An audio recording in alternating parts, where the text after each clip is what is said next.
जहां रिमझिम अपने घर वालों के साथ फ्लाइट के लिए रवाना होने वाली होती है। इसी वक्त घर के बड़े इन्हें रोक लेते हैं और कहते हैं कि भगवान का आशीर्वाद लिए बगैर वो कहीं नहीं जा सकते। रिमझिम को लड्डू गोपाल दिए जाते हैं और कहा जाता है कि उन्हें अपने साथ रखना, क्योंकि भगवान उनके आने वाले बच्चे की हिफाजत करेंगे। लेकिन इसी दौरान समीर के चेहरे पर खौफ और परेशानी साफ नजर आती है।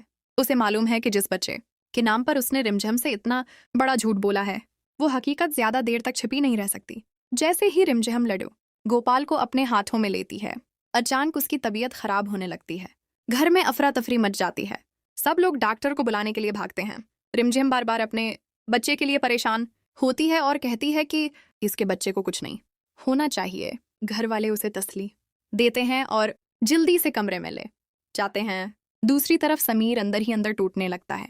वो भगवान से माफी मांगता है और कहता है कि उसने रिमझिम से बहुत बड़ा झूठ बोला, लेकिन इस झूठ की सजा उसके बच्चे को ना मिले।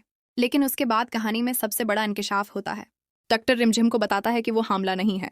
ये सुनते ही रिमझिम के पैरों तले से जमीन निकल जाती है। उसे यकीन नहीं आता कि जिस बच्चे को वो इतने अरसे से अपनी जिंदगी का सबसे बड़ा ख्वाब समझ रही थी, वो हकीकत में उसका बच्चा था ही नहीं। डॉक्टर मजीद बताता है कि समीर ने दबाव डालकर उसे झूठी रिपोर्ट्स भेजी थी और अल्ट्रासाउंड में जो फेटस रिमझिम ने देखा था वो दरअसल चंचल का था। ये सच सामने आते ही रिमझिम का दिल बुरी तरह टूट जाता है। समीर रिमझिम के सामने अपनी सफाई देने की कोशिश करता है। वो कहता है कि उसने जो कुछ किया मोहब्बत में किया। वो रिमझिम को खोना नहीं चाहता था और उसे अपनी जिंदगी में वापस लाने के लिए उसने झूठ का सहारा लिया। समीर अपने बचपन का दर्द भी रिमझिम के सामने रखता है। वो कहता है कि उसे कभी अपने वालिद की मोहब्बत नहीं मिली, इसीलिए उसके अंदर हमेशा एक कमी रही। उसे उम्मीद थी कि अगर रिमझिम वापस उसकी जिंदगी में आ जाए तो शायद दोनों एक मुकम्मल खानदान बना सकेंगे। समीर कहता है कि उसने अपने आने वाले बच्चे के लिए झूठ बोला क्योंकि वो रिमझिम से दीवानों की तरह मोहब्बत करता है। लेकिन रिमझिम अब समीर की किसी बात से मुतासिर होने वाली नहीं है। वो साफ कहती है कि किसी औरत को माँ बनने की झूठी उम्मीद देना मामूली गलती नहीं है। एक औरत के लिए माँ बनने का ख्वाब बहुत बड़ा होता है और समीर को यह हक नहीं था कि वो उस ख्वाब के साथ खेलता।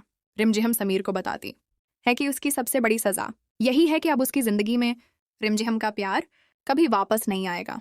दूसरी तरफ चंचल और प्रताप भी खौफजदा हैं।